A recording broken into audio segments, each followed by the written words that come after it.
All right, congratulations. You are now part of IMG community. Congrats po. So, anong susunod na gagawin ko, Katrina? Kailangan po i-check up natin gaano ka-healthy ang bulsa natin. Siguro naman lahat tayo, no, nagtrabaho ng matagal or nagtatrabaho tayo para magkaroon tayo ng maalwan na buhay. 5 years, 10 years, 20 years from now. So, yan po yung pag-uusapan natin. Ano yung mga steps na gagawin po natin para ma-achieve po natin yung pangarap nating buhay. Lalong-lalo na pagdating ng ating retirement. So, your speaker today, I'm Katrina Andres. Okay? So, start na po tayo. Ano nga bang financial check-up? Ang financial check-up ay parte po ng financial planning. Ano bang financial planning, Katrina? So, this is the process of meeting one's life's goals through the proper management of one's finances. So, kailangan pala, meron tayong isiniset po na goals, 'di ba? Para magawa po natin yung mga steps na kailangan. Ano bang kailangan nating adjustment sa ating management ng ating mga kinikita buwan-buwan, 'di ba? Sabi nila nga, no, kailangan talaga natin ng goals. Kasi kung wala po tayong goals, we're like, no, sabi nga dito, living a life without a goal is like sailing the sea without a compass, 'di ba? Kumbaga kung wala kang naiset na goal, petiks ka lang, masarap buhay Pero pagdating ng panahon, ay kulang pala yung naihanda ko. Pero kung meron ka pong naiset na goal, yan ang final destination mo, alam mo kung anong sasakyan mo papunta doon, anong steps na gagawin mo para marating mo ang mga goals mo. Alright? Pero Katrina, paano nga ba mag-set ng goal? Ayan. So, una sa lahat, kailangan ang ating goals ay specific. Ibig sabihin po, kailangan may eksaktong amount, may halaga. Hindi po pwede yung simple lang naman, Katrina, ang gusto ko pagdating ng panahon. Simpleng buhay. Yung simpleng buhay po, may halaga yan. 1 milyon ba yan? 5 milyon ba yan? 10 milyon ba yan? So, kailangan specific po siya. Alright? And then, of course, it has to be measurable, attainable, and realistic. Ano ibig sabihin nun? Ika nga I want to become a millionaire. How many millions is that? 'Di ba? And yung gusto mo na milyon, attainable ba? Realistic ba? Gusto mo ng 10 milyon after 5 years, ang ini-invest at iniipon mo lang naman, buwan-buwan is 2,000, 1,000, 2,000, 1,000. Ay wala po. That's not realistic, 'di ba? Hindi rin attainable. So, kailangan realistic din po yan. And kailangan may deadline ang mga pangarap po natin. Pag ang pangarap walang deadline, baka po 70 na tayo, hindi pa natin na-achieve. Why? When you have deadlines, you push harder yourself, no? Para maabot yung pangarap mo sa tamang oras na binigay mo, 'di ba? May deadline, 'di ba? Time-bounded ang tawag diyan. And of course, pag nag-set ka ngayon ng goal, you have to evaluate and re-evaluate from time to time. Bakit? Nag-set ka ng goal, I want 10 million in 10 years. Tapos, after 10 years mo lang ulit binalikan, di ba? Yung goals mo. Hindi mo alam kung naaabot mo na siya. When you review, when you re-evaluate, no? Every now and then, like quarterly, semi-annual, or annual, yung goal mo,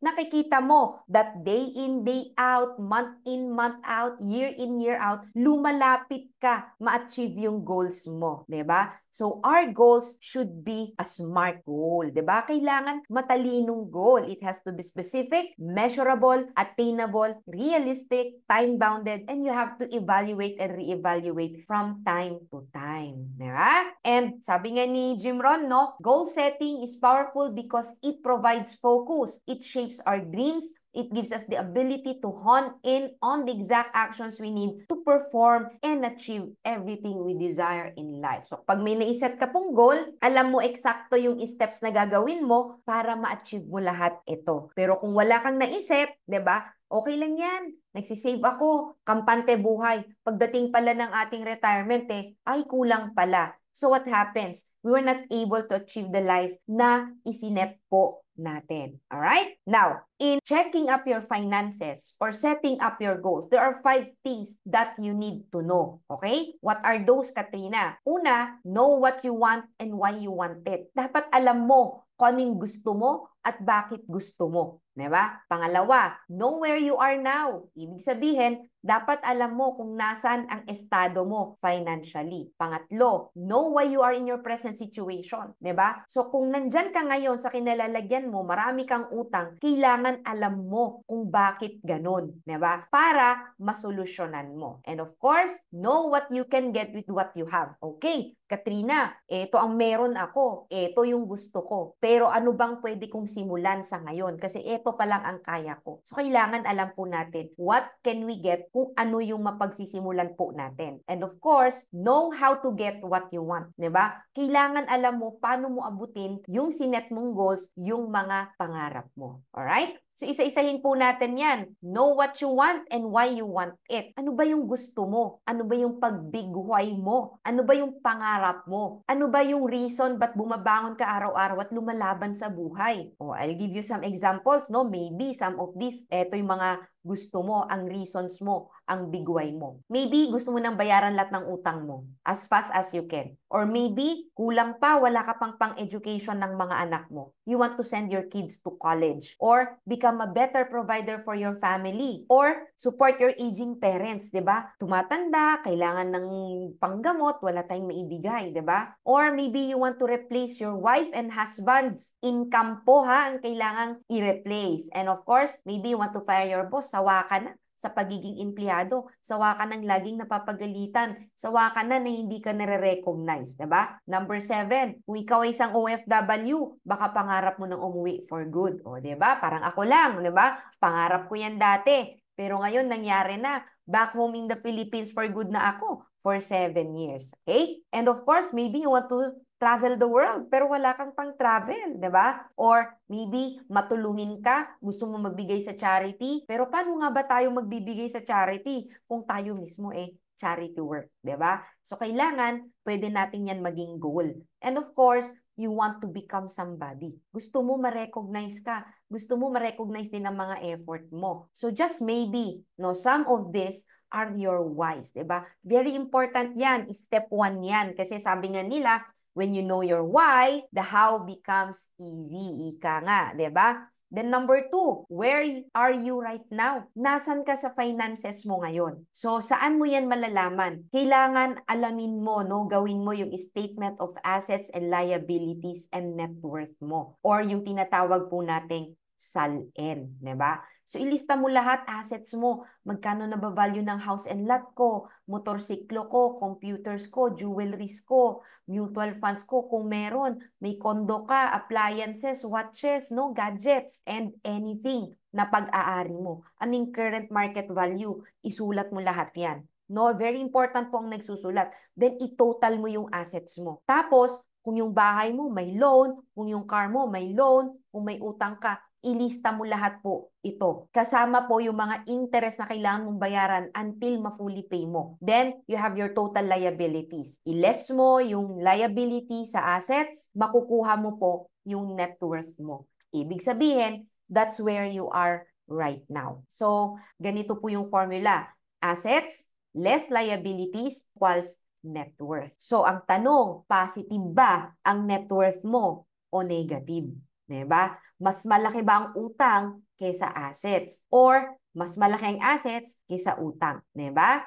Yan. And then next, of course, no, pag nakuha mo na po ang statement of assets and liabilities mo, yung SALN mo, nakita mo na yung net worth mo. That's where you are financially. Now, eto na tanong, bakit nandyan ka sa posisyon na yan? Kung negative yan, bakit? Kung positive yan, bakit? Saan mo ito makikita? Makikita mo po yan sa cash flow statement mo. Ano ba ang cash flow, Katrina? Ito lang naman po, yung natitirang cash mo every single month. So, ganito po yan. Magkano ba income mo every month? Sulat mo. May additional income ka, may side hustles ka, may sideline ka, sulat mo. Kung ano man ang total income mo for that particular month, say month of July, kasi July, end of July na ngayon, di ba? Yan ang i-assess mo. Anong total income mo? Sulat mo. Diba? Ito yung breakdown. Then, ano yung mga nagastos mo for this month? Food, groceries, cleaning, house rent, electricity, gadgets, maintenance,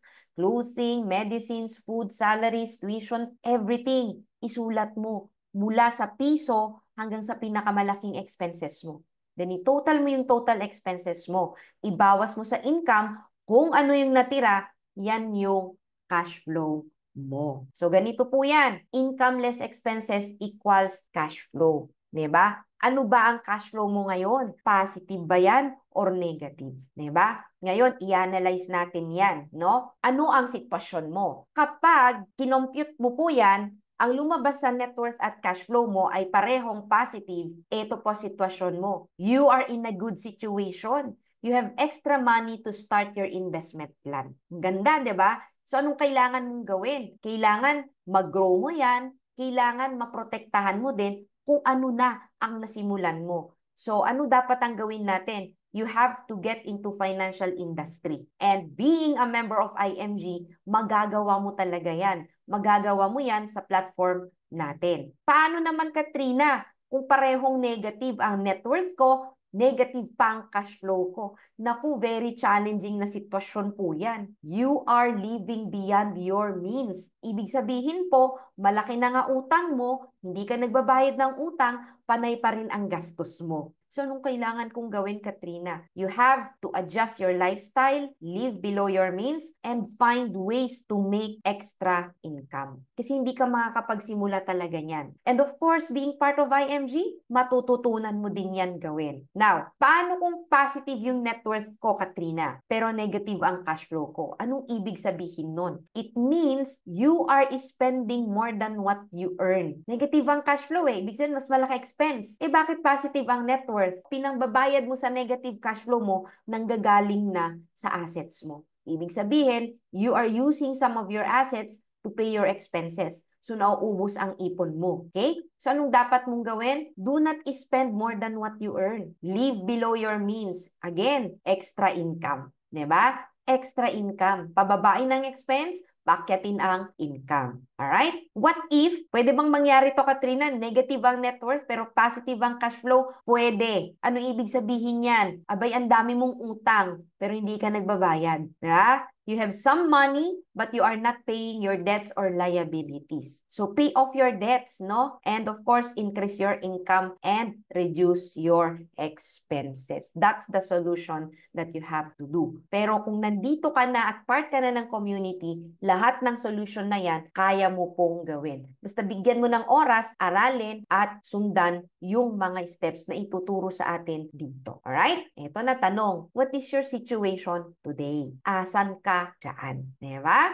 Tawag dito, magandang reflection po natin yan. Diba? Kung andun tayo sa medyo challenging na situation, kung negative ang SALN at cash flow or may isa doon negative, anong kailangan natin gawin? One of ways na makapag-increase tayo ng cash flow po natin is to create a budget. Kailangan meron kang system kung saan nalalaman mo saan napupunta ang bawat income mo. So, income less savings equals expenses dapat, di ba? So, a budget is telling your money where to go instead wondering saan ba napunta ang pera ko. Di ba minsan kasi pag inuna mo, bayad-bayad lahat ng gastusin, di mo na nalaman saan napunta pera mo. Pero, kung may budget system ka, alam mo exactly saan napunta ang pera mo. So what you have to do, list all your expenses, whether wants yan, whether needs yan. Do elimination process until expenses is within budget. Okay? So kailangan identify mo ang needs at wants. Ano ba dapat yung inuuna ko muna? Isipin niyo po kung wala tayong ganito at inuuna natin lagi ang gastos, no? We buy things we don't need with money we don't have to impress people we don't like. So do you spend to please people you love or you spend to impress people you even don't like? So kailangan mag-create tayo ng budget. We should have that mindset to stick to that budget. Our goal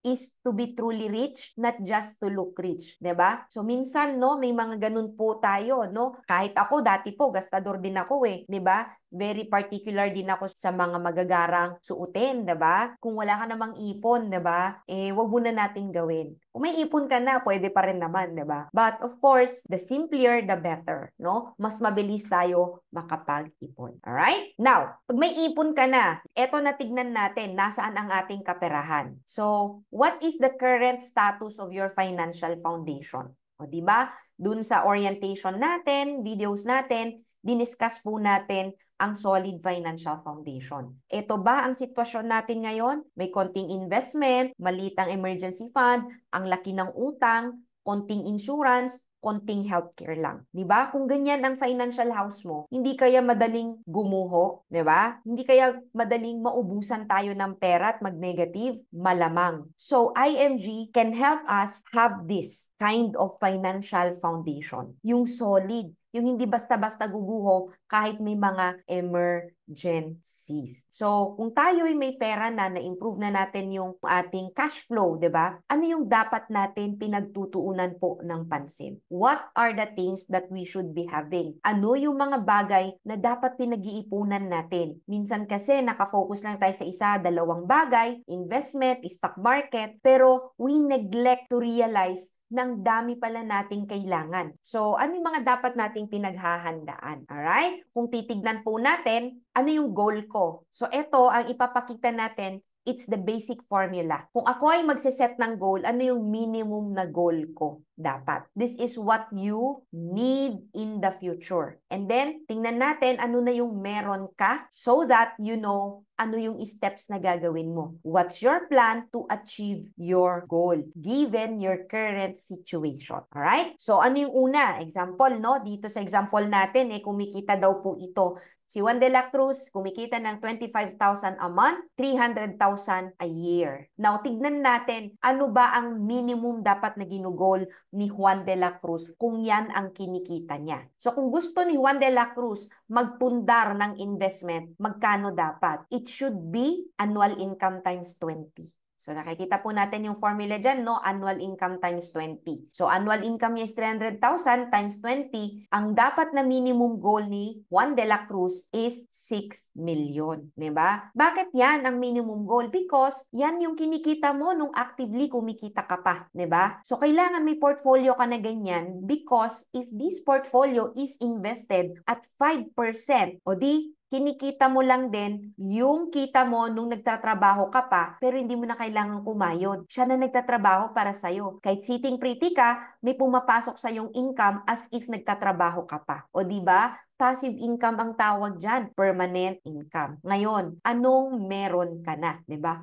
Naku, Katrina, wala pa akong nasimulan, sabi ni Juan de la Cruz. So, paano ngayon aabutin ni Juan de la Cruz? Ano ang dapat na budget ni Juan de la Cruz para maabot niya itong pangarap niya na ito na 6 million after 10 years? Tingnan natin. Let's go to the wealth calculator. Okay? Pakita natin. Kung ang ini-invest mo pala ay 1,000 pesos per month lang, kahit 30 years from now, Juan de la Cruz, hindi mo pa naabot ng 6 million kasi mahigit 3 million lang ang makukuha mo, 'di ba? Pero kung 2,000 ang nilalagay mo after 30 years, magkano? Yan, ma-achieve mo na ang 6 million mo, Juan de la Cruz. Pero kung i-challenge mo na i-increase pa ang cash flow mo, see for example, 6,000 at 12% ka mag-invest, after 20 years, almost 6 million ka na. Pero ang goal mo, Juan de la Cruz, 10 years eh. So magkano dapat, Katrina? You need to put in 25,000 at 12% interest so that after 10 years, meron ka ng 6 million. O, diba? So, ano ibig sabihin nun? Make more money, Juan de la Cruz. Kasi yung 25,000 a month in 10 years monthly, para makuha mo yan. Pag pumalya ka, wala pong 6 million. Paano yun? 25,000 ang kinikita ni Juan de la Cruz. Wala nang kain-kain, wala nang ligo-ligo. Diba? So, kailangan magdagdag ng additional income. Hanap si Juan de la Cruz ng ibang extra income para ma-achieve niya yung 6 million. O, investment pa lang yan, di ba? So what's next? Kailangan mong i-set up din ang emergency fund mo para itong 6 million mo, habang binubulo mo, hindi mo mauubos. Di ba? Ma-achieve mo siya talaga at ma-enjoy mo. So how much emergency fund? Monthly income times 6. So monthly income, 25,000 times 6 is 150,000. Meron na daw si Juan de la Cruz 10,000 na emergency fund. So magkano pa kailangan ni Juan de la Cruz? 140,000. So kahit magtabi si Juan de la Cruz ng 1,000 per month until ma-achieve niya yung emergency fund niya. Diba? So, kailangan talaga may disiplina. And of course, say for example, si Juan de la Cruz, may utang daw. Kailangan i-zero out yan ni Juan de la Cruz, diba? So, kailangan pa rin ng additional income. Kailangan niya pang bayaran ang utang. O life insurance, how much do we need? Annual income times 10. So, kung annual income ni Juan de la Cruz is 300,000 times 10, dapat ang kunin mong life insurance coverage is 3 million. Sabi ni Juan de la Cruz, meron na daw siyang 1 million. O, diba? So, ilan na lang ang kulang niya? Pwede siyang kumuha ng 2 million sa most 18. Mamaya, discuss natin yan. Okay? The cheapest life insurance out there. And then, of course, no, kailangan meron din tayong itinatabing pondo para pag nagkasakit tayo, meron gamitin, diba? Hindi natin magamit na hospital bill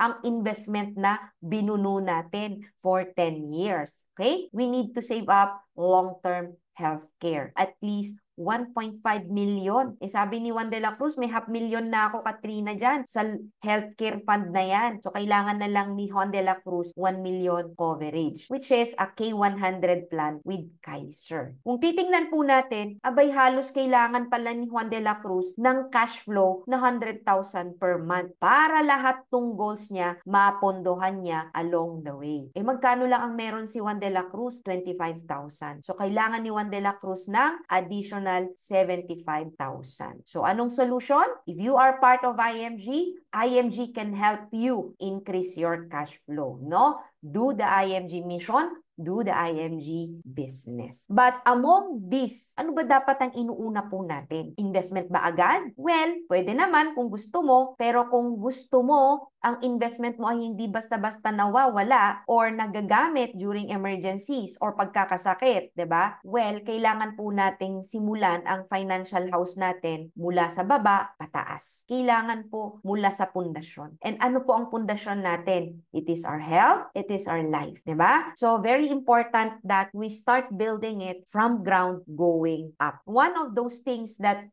we are teaching here in IMG at matututunan po natin ito as we go along, no, dito sa community is to complete your financial plan, 'di ba? This is normally our first strategy, all right? So, ano ba ang complete financial plan ng isang tao? 3 questions lang naman 'yan. What if maaga akong kunin ni Lord? Sino ang susuporta sa pamilya ko? Who's gonna take care of my family? The solution is you have to have life insurance because that is an instant money that could continue yung financial obligations mo sa family mo. Anong next? Paano pag nagkasakit ka? Paano pag nabaldado ka? Kailangan mo ng who will take care of you if you get sick? Kailangan mo ng healthcare, 'di ba? And of course, what if naman, Katrina, mapalad ako, mahaba buhay ko? Ang question ngayon, enough kaya ang ipon mo? 'Di ba? Mahaba buhay mo, may problema ba? Who's gonna take care of you? Iaasa mo ba sa pamilya mo? So the solution is, habang kaya mo pa, habang nagtatrabaho ka, mag-build ka ng investment portfolio mo at mag-save up ka ng long-term healthcare mo. So that when you go for retirement, it will be money working for you already. What's good about this is, kahirap naman yan, Katrina, tatlo-tatlo? Yes. Kaya ko bang simulan yan? Yes. Very easy. Why? Because our partner company, Kaiser International, has a product na meron na po yung tatlong yan. The Kaiser Ultimate Health Builder. It provides total solution to your healthcare, investment, and insurance needs. So, ako personally, yan po ang inumpisahan ko. 'Di ba? Yan po ang first strategy ko. Kasi, for a small amount of money, I will be able to fund all of these financial needs of me and my family. 'Di ba? How does the Kaiser Ultimate Healthcare works? Okay? So, pasadahan natin ng konti. So, Kaiser Ultimate Health Builder, or we call it the Long-Term Healthcare Savings Plan, is a 20-year contract. It is only 7 years to pay. Okay? Habang nagbabayad ka, meron ka ng annual physical examination benefits, dental benefits, and a lot more benefits kahit nagbabayad ka pa lang. Alright? So, 7 years to pay, 13 years to wait to mature. Okay? Pagkatapos mo pong bayaran yan, from 8th year to the 20th year, your plan starts to make money. Two-way, 10% based on the face amount, and whatever na hindi mo ginagamit na fund, nagkakaroon po yan ng mga dividends. Nagkakaroon ng additional cash values yan. Guaranteed at 3%, ibig sabihin minimum yan, but it can make as much as 10%. So if year in, year out, bata ka nung kinuha mo ito, mas mainam. Matanda na ako, okay pa din. Dapat meron ka talaga nito. Dahil mahirap ang wala pong health card pag pag nagkasakit. Why? Pag pumasok ka po sa hospital sa Pilipinas, isa lang po ang tatanungin ng hospital. Hindi niya po tatanungin nasa ng stock market investment mo, nasa ng titulo ng bahay mo, o mga parentahan mo, or even your bank account. They will only ask one question. Gagamit po ba tayo ng health card or cash po tayo? O, diba? Pag may health card ka, diretso wheelchair, diretso stretcher, diretso bibigyan ka na po ng karampatang lunas. Pero kung cash, paghihintayin ka pa po nila, 'di ba? So normally that's the scenario in the Philippines. So that's why it's very important that young or old before you age 60, it's very important for you to start your Kaiser long-term healthcare. Okay? So ano naman ang pag nag-mature, what will happen? Of course, lahat ng interest na hindi mo ginamit, the face amount, and of course, if during the payment period hindi ka gumamit ng hospitalization mo, meron ka pang long-term healthcare bonus which is 85% ng contract price mo. So for this plan, it's 350,000 and all the accumulated dividends. So for this average plan of K100, ang expected po natin na maturity is 1.1 million. Alright? Pag ikaw ay bata nung kumuha, pwede mo pong iwanan ito, 'di ba? Kasi we have options pagdating ng maturity. Pwede mong i-withdraw lahat, pwede mong partially i-withdraw, pwede ding i-retain mo siya para diretsong kumikita. If you choose to retain it, alright? Ito po, example natin, age 22, nag-mature at the age of 42, iniwan niya yung pera niya until the age of 60, hindi niya ginalaw. Yung 1.1 million naging 6.4 million. Kung di niya pagalawin up until the age of 65, yung 6.4 becomes 10.4 million. So it's money working for you already. That's why the earlier you start this, the better. Kung late man, habulin natin, better to have a health card, kahit na senior citizen na tayo, kahit overage na tayo, at least may health card ka pa din. Why? Because short-term healthcare will cover beyond 65 years of age. But if you have this, before ka mag-60, meron ka pa ring health card beyond kahit anong edad mo. Diba? So, these are the different packages. So, ito po yung pinagkwinentoon natin na package, yung example po natin because this is the average package. Diba? Pero, pwede po tayo sa ibang mga plans. Depende po sa kaya natin at sa edad po natin. So, titignan po natin, having the Kaiser Ultimate Health Builder helps you start building your solid financial foundation from ground to up kasi may healthcare ka na, may life insurance protection ka na. Pag di mo ginagamit ang fund, may guaranteed savings and investment ka pa. Diba? Going back to this, si Juan de la Cruz, diba? Kailangan niyang mag-prepare for that long-term healthcare. At yun yung maari at magandang panimula. But of course, no, isa din, no, syempre may life insurance na yung ating long-term healthcare, pero maliit lang yun. Diba? Annual income times 10 eh. So kung magdadagdag tayo, pwede din po natin dagdagan yan, meron tayo, no, introducing yung tinatawag po nating multiple option super term or most 18 3.0, diba? So dalawa po yan, we have most 18 3.0 and we have the most GRP 3.0, diba? This is the cheapest life insurance in the market right now, and this is a product of Manila Bankers Life, no? Ang Manila Bankers Life ay na-establish noong May 19, 1967 pa by our Senator Gil Puyat, na ang pinaka-purpose nito is mabigyan ng opportunity ang bawat pamilyang Pilipino makapag-own ng kanilang life insurance, 'di ba? Yung kaya nilang protektahan yung family nila, 'di ba? So, pag-usapan po natin, bakit nga ba natin kailangan ng life insurance, no? Kasi minsan, ang life insurance na naibebenta sa labas na hindi po binibigay yung talagang reason. Kumbaga, most of it was sold na, investment ito na may life insurance, diba? But how important is life insurance in our financial planning, in our financial strategy? So why do we need life insurance? Because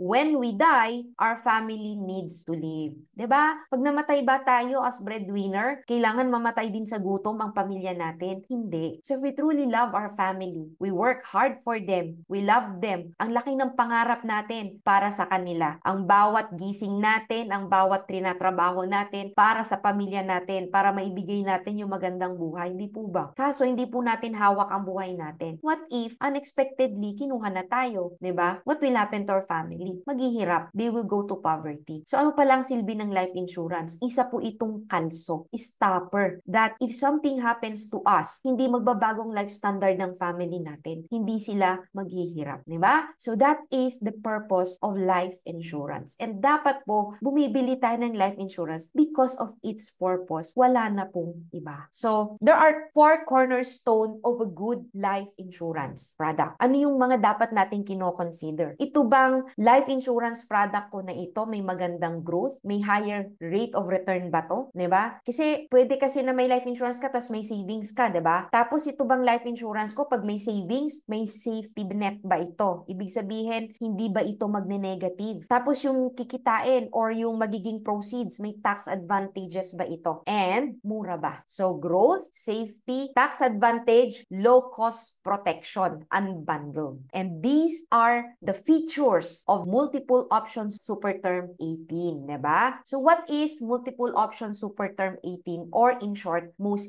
18? It is an unbundled term life insurance with PDF, premium deposit fund. It allows maximum coverage at a minimal cost for exactly the same amount of protection. MOST 18 is the cheapest type of life insurance compared to other life insurance products out there. The PDF may be used for retirement, pension, education, and other future expenses, no? Also commonly known as buy term invest the difference approach or BTID. So very cheap siya because ang binibili mo lang yung life insurance aspect niya. Hindi siya nakabundled sa investment. Kaya mura. Kaso Katrina, gusto ko din may savings eh. Pwede, pero flexible ang kanyang PDF. Meron din po siyang investment. Ano ba yung BTID, Katrina? Kung i-compare po natin ito sa mas nakararaming insurance product out there, majority, if it's not 99% of the products out there is VUL or bundled. Kung i-compare mo po ito sa unbundled or BTID, anong pinagkaiba? Ano bang bundled? Investment, life insurance, hindi pwedeng paghiwalayin. Unbundled, pwedeng magkahiwalay ang life insurance at investment. Since hindi ito mapaghiwalay, VUL can go negative. But with the unbundled, guaranteed hindi siya magne-negative. So kapag naglagay ka ng pera mo sa investment aspect niya, si VUL hindi nila ginagaransya na hindi magne-negative investment mo. Pag yung pinag-investan nila nag-negative, magne-negative din investment mo. While ang unbundled, guaranteed yan na hindi bababa ang investment mo kahit na bababa ang merkado. Okay? VUL has a high chance of lapsation while unbundled, anti-lapsation kasi may PDF. Sa VUL, kung gusto mong hiramin yung fund na nilagay mo, may loan charges sila. Pero sa unbundled, there's no loan charges. Imaginein mo yun, pera mo na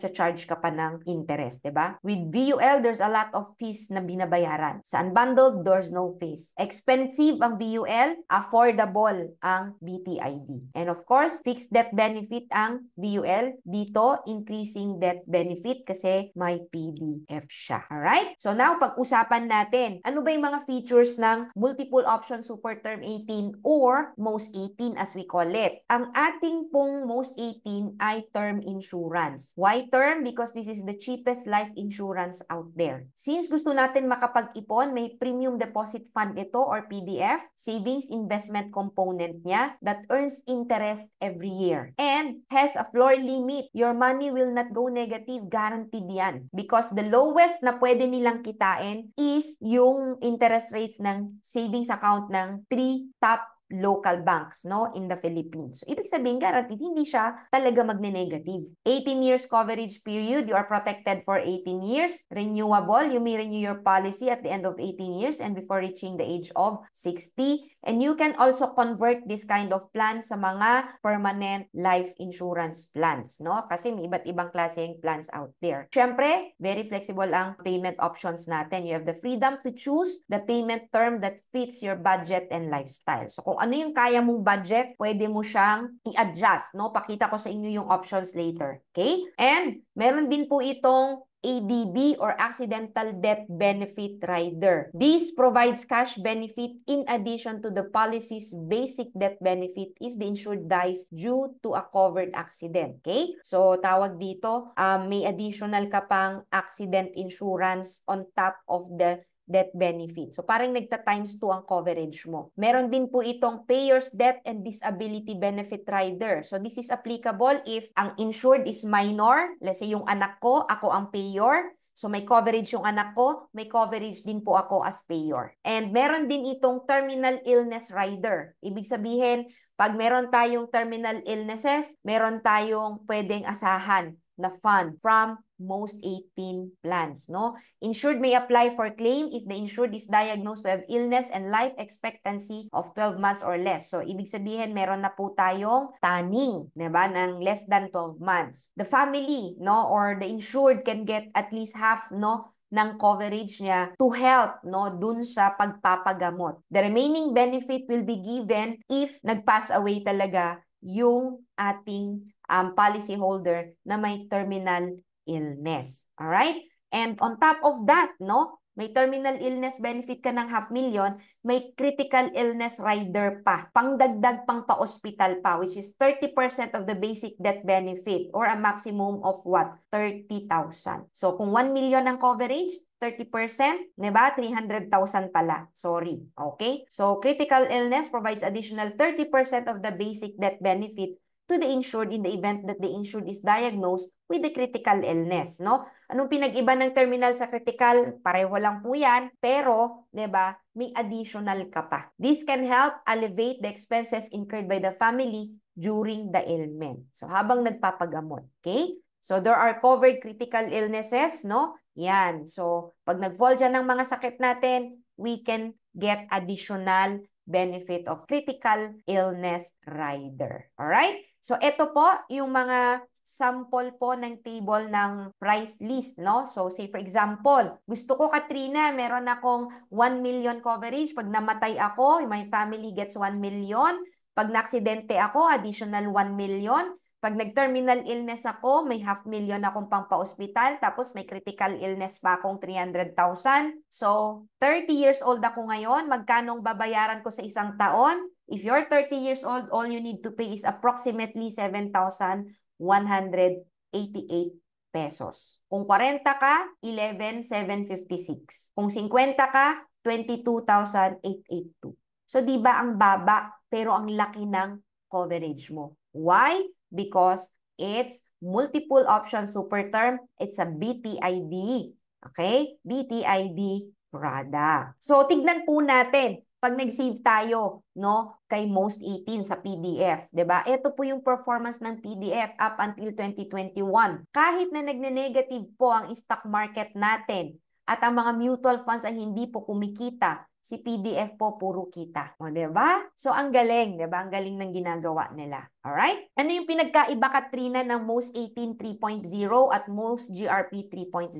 Okay. Meron po tayo, 'di ba? Hindi po pwede kung ikaw ay isang OFW or nasa ibang bansa at gusto mong kumuha ng life insurance mo, you need to be in the Philippines to get your life insurance. Tama? Kaya maraming OFW umuwi pa para lang kumuha ng life insurance. E paano, Katrina, kung di pa ako makauwi ng 3 years, 2 years, gusto ko nang kumuha ng life insurance ko? Well, nasolve po yan ng IMG.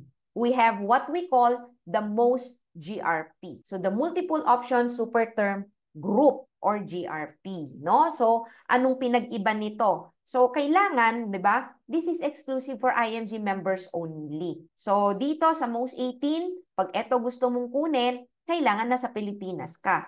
Pero kung gusto mong kumuha nito, okay, kailangan kahit nasa ibang bansa ka, pwede. Di ba, itong GRP. Alright? Lahat ng benepisyo nila pareho lang. Walang pinag-iba. Ano lang ang pinag-iba, Katrina? Dito, non-member can get it. Pero dito, it has to be a member. Kasi naka-group ka kay IMG. Alright? Dito, individual policy. Dito, may general policy. Pero, meron kang tinatawag na insured will be issued a certificate of coverage. So, ganyan po ako noon, no? May COC ako nung nasa Dubai ako, no? Nung nandun pa lang ako, kumuha ako ng group ko. Okay? Insured will be issued a policy here. Of course, Most 18 eligibility is from 5 years old to 60 years old. Ang Most 18 is from 18. Kasi to become an IMG member, 18 years old and above ka dapat. Alright? So, lahat pareho, yan lang po ang pinag-iba. iba. All the benefits, all the same. Alright? So, ganito po ka-flexible yung ating MOST 18. So, yung PDF po niya, pwede pong gamitin as educational fund, as graduation gift, yung iniipon mo pang graduation gift ng anak mo, or gusto mo pang pension mo, or pang retirement mo, or gusto mo ibalik yung mga binabayad mo na contributions mo. Diba? Or may target ka. So, ganito po siya ka-flexible. There are a lot of ways to design your MOST 18 once you want to get it. So, ang ganda po, no, na napangdagdag, no, kasi mura na, mapapadami mo yung coverage mo. Sa malaking coverage, maliit lang na halaga. Alright? So, how to apply? Of course, fill up a MOST 18 e-commerce form. Kailangan po natin kausapin yung mga license po nating sponsor, no, para gawin ito with you. And of course, kailangan mo ng one government-issued ID kasi mag-upload po tayo along the way sa ating e-commerce form. And pay the premium. Sa premium, may one-time, lifetime po tayong 500 na policy fee. And dagdagan mo yung premium ng 6,000 para sa investment side. Okay? That is dun sa first during the application. Alright? Okay. So kung babalikan po natin, no, itong ating financial check-up, partial financial check-up na ito, naipakita na po natin lahat kung paano tayo matutulungan ng plataforma ng IMG. Diba? Paano tayo masusolusyonan, no? Kita na po natin. So this is the platform of IMG. So una, you will have your financial solution. So you learn how to save and invest the right way. And then, may direct access ka. You bypass the middleman. You earn from the products you buy. Then, kung gusto mo na mabilis mong ma-earn, maipon ang gusto mong ipon, you want to increase your cash flow, we have the entrepreneurship platform, a business that creates you multiple passive income streams. Pwede mong pag-aralan yan. And maganda yung meron tayong community support, no? We have harmonized, systematized, and standard way of supporting each other. And on top of that, ang laki ng mga benefits natin, di ba? Ang dami nating benefits.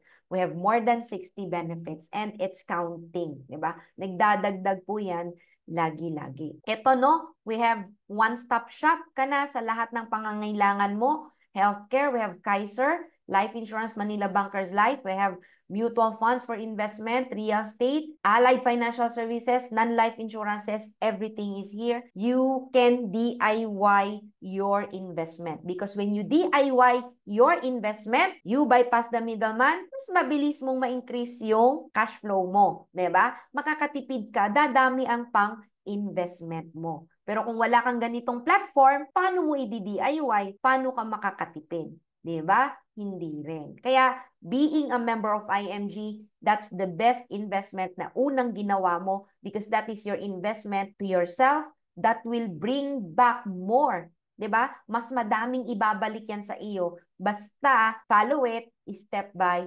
step yung mga concepts na matututunan mo dito. Alright? Ano bang gusto natin? Enjoy now, suffer later, dependent on others when we go for retirement, no savings, no long-term healthcare, di ba? Gusto ba natin yung ganitong picture o we wanted this way, di ba? So anong dapat gawin? Take action now and enjoy later. Money working for you kasi may passive income ka, big investment, may long-term healthcare ka, chill ka lang, di ba? So sabi nga po nila, make sure to get what you want, whatever it takes, diba? If you cannot get what you want, you will end up getting the things you don't want. Tama nga naman, diba? And you won't like it, diba? So, kung gusto po natin ng marangya or maalwan, komportableng retirement or buhay pagdating ng panahon, 5 years, 10 years, 20 years from now, then we have to take action as early as we can while we can, diba? So, build your future, secure your future, take action now. You will always have an excuse not to make more money, not to save, or not to invest. No matter what your excuse is, for sure, you're going to get old next year. Your children will go up and enter college and you would need money for their education. Your parents will grow old and might need you to support their retirement and medical needs. You will eventually retire, stop making active income. You would need money for their healthcare and retirement. You are the solution to your future. So you are now part of this community. I-maximize mo ang benefits mo, i-maximize mo ang membership mo, follow the concept, apply it so that you can build a solid financial foundation. Be deliberate in reaching for your dreams. Don't do it casually. Ano ba yung casually? Oh, 1,000 ako this month. Next month na lang yung susunod. 1,000, ay, wala akong ipon ngayon. Next month na lang ulit. That's casually, 'di ba? Because if you do it casually, you will become a casualty. So financial independence is not only a dream, but a choice, a decision to make. So let's choose and decide to be financially free one day, 'di ba? Sabay-sabay po tayo because we belong in this community. We have only one goal, to be financially free one day. Alright? So I hope, no, may natutunan po tayo ngayon. So if you have any questions, you can email me, you can WhatsApp me dyan sa cellphone number na yan. Alright? And of course, since you are already a member, you are included into our page, no? Mga chat groups, diba? Or you can PM me also. Alright? So God bless, be prosperous, and continue building your solid financial foundation. God bless everyone.